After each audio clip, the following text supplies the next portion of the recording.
Assalamu alaikum.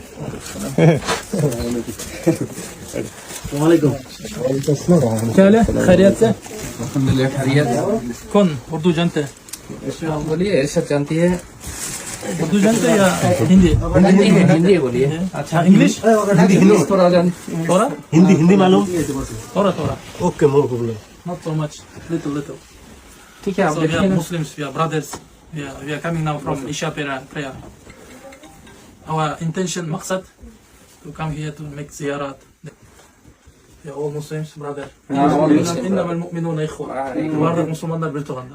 Pakistanlı kolu, Bangladeş kolu, kim la ilahe illallah. La ilahe illallah Muhammed Resulullah. Vardır Müslümanlar. Şoğa inşallah. Bizde başka maksat yok. Biz degan adaletlülük, ынтымақтуулыққа шақырышыбыз керек та бардығыз. Емал болар іш болып тұр, аны терістіре тұрған адамдар бар. Біздің келген мақсатымыз, барлығымыз мұсылманбыз, бір туғанбыз.